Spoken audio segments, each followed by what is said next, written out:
Damos continuidade ao programa Anatomia do Poder, hoje entrevistando a minha queridíssima amiga, primeira presidente mulher do Instituto dos Advogados de São Paulo, instituição fundada em 1874, e, como eu faço em todo o programa, ofereço um livro. Esse daqui saiu a semana retrasada, Tributação Internacional e Direito Interno. São 34 estudos, todos respondendo a mesma pergunta sobre o BEPS, isto é, essa tentativa da OCDE e o Grupo dos 20 de criar um sistema que evite a erosão tributária internacional. Então, nós discutimos essa matéria, Humberto Ávila, que faz a palestra inaugural, e temos grandes tributaristas que aqui escreveram. Muito obrigada. Perfeito. Muito obrigada. Maria Odete, veja o seguinte, nós estamos conversando no programa, no bloco anterior, sobre a importância do livro que você coordenou e que realmente vem preencher uma grande lacuna.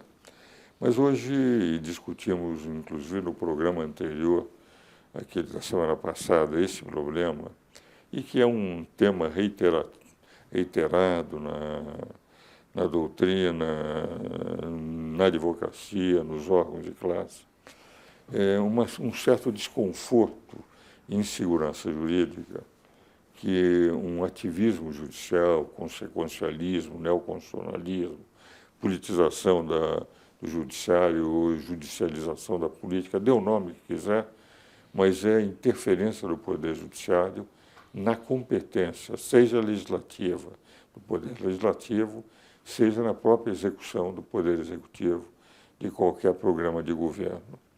Como é que você, pessoalmente, como ex-presidente do Instituto, que eu dirigiu a mais antiga instituição jurídica do Estado de São Paulo, vê essa questão? Bom, eu compartilho desse desconforto, não é? Nós estamos acompanhando já há alguns anos um protagonismo, no meu ponto de vista, exagerado em algumas questões do Poder Judiciário. E isso gera, de fato, uma situação de invasão de poderes, dependendo da matéria que é tratada. E isso é muito ruim, né, para a democracia, porque as casas legislativas é que têm exatamente o perfil para receber da sociedade, não é, como um todo, as contribuições através de audiências públicas, né, o necessário amadurecimento de teses, de fatos que levem a uma mudança efetiva da legislação. Então, quando você tem o próprio Poder Judiciário, que a rigor só deveria estar analisando uma situação pontual, legislando, eu vejo isso com extremo desconforto, para usar a expressão inicial, e com muita preocupação também, porque vai gerar insegurança jurídica, não há dúvida. Não, isso me alegra também, porque é a minha posição. E o dado, Maria Odete, que mais preocupa é que essa intervenção em outros poderes, no momento do governo, dessa legislatura que está terminando, porque principalmente foi no Legislativo, ela estava muito acuada por investigações, denúncias, de mais de 1/3 da composição das duas casas. Mas pode haver uma reação. Nós estamos com um novo Congresso. Nós tivemos uma renovação maior do que nas eleições anteriores do Congresso.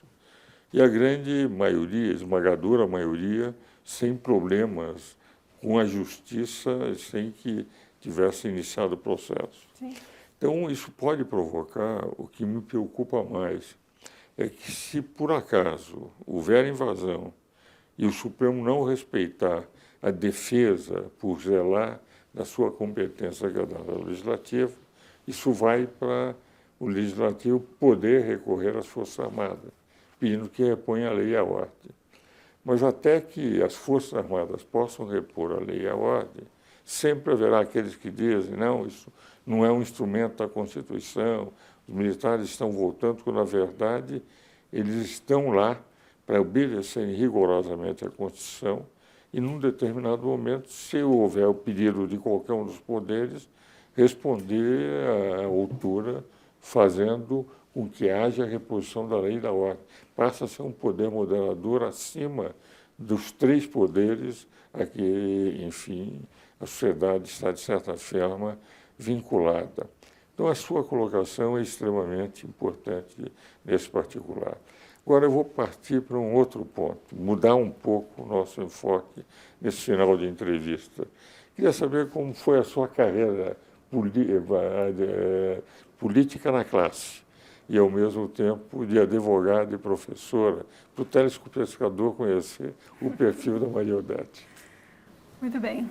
Em termos de política institucional, eu fui apresentada ao Instituto dos Advogados de São Paulo através do saudoso Rubens Aprobato Machado, com quem eu tive a oportunidade de trabalhar por quase 3 décadas. Que beleza. Né? Meu primeiro emprego foi na UAB de São Paulo, no final da década de 70. No início de 80 eu conheci o Rubens Aprobato, que era conselheiro lá da UAB.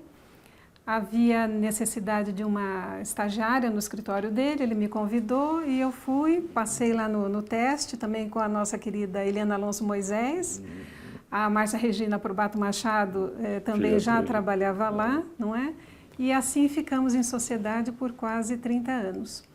E também na década de 80, o Rubens era conselheiro do Instituto dos Advogados de São Paulo e montou uma primeira diretoria quando ele se lançou à presidência e eu fui diretora secretária. A partir daí eu permaneci durante 5 diretorias, né? Portanto, 18 anos em diretorias do Instituto, até ter a oportunidade de obter o apoio necessário, especialmente dos ex-presidentes, para que eu pudesse assumir como primeira mulher na ocasião, em 132 anos de existência do Instituto, que, como o senhor bem colocou, é uma entidade do século XIX, não é?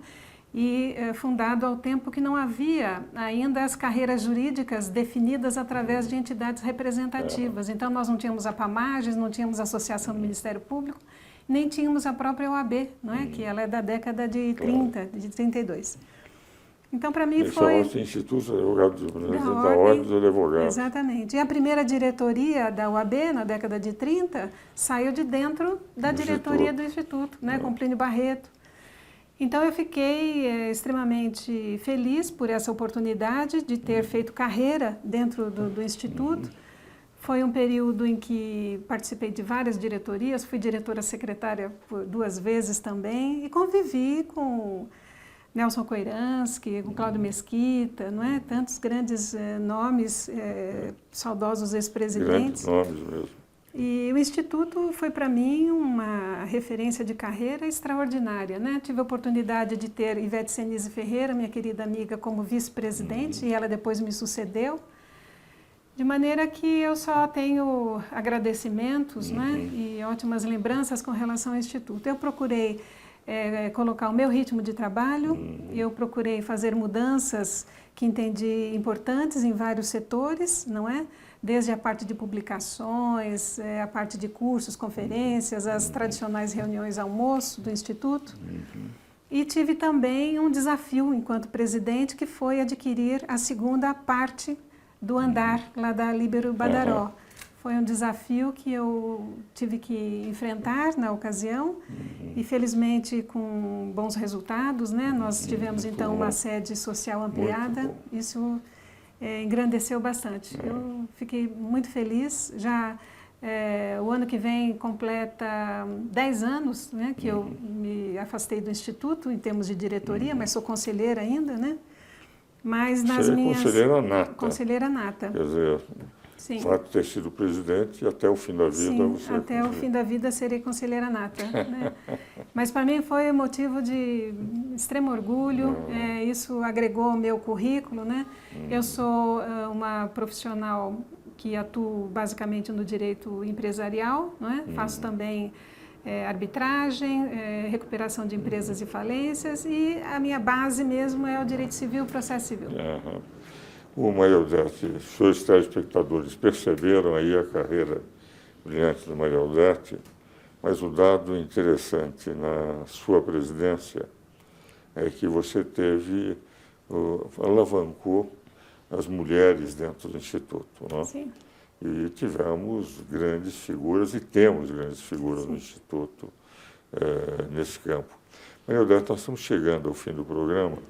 Eu vou me permitir mais uma pergunta para você, entende?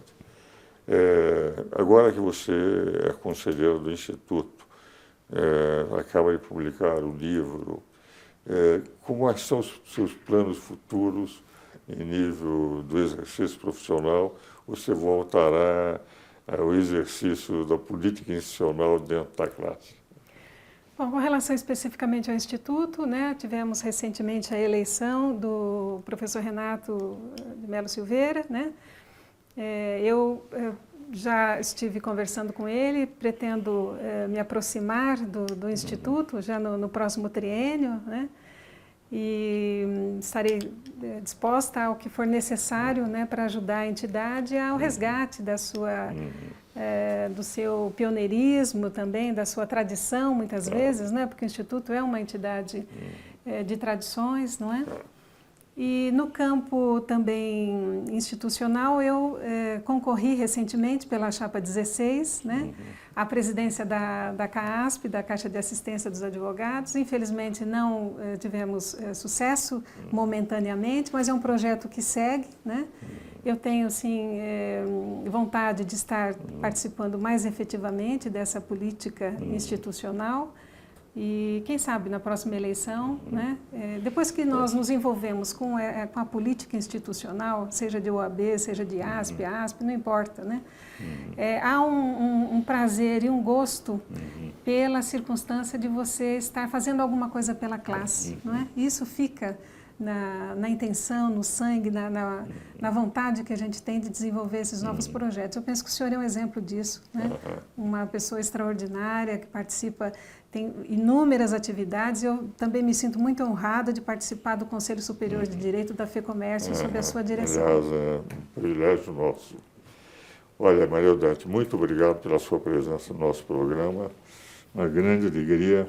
Uma grande colaboradora nossa no Conselho Superior de Direito da FEComércio e foi a primeira mulher que exerceu admiravelmente a presidência do Instituto dos Advogados. Muito obrigado. Eu que agradeço. Um e abraço. esperamos também, mais algumas vezes, tê-la como já tivemos quando você exercia a presidência. Senhores telespectadores, espero-os novamente no próximo domingo.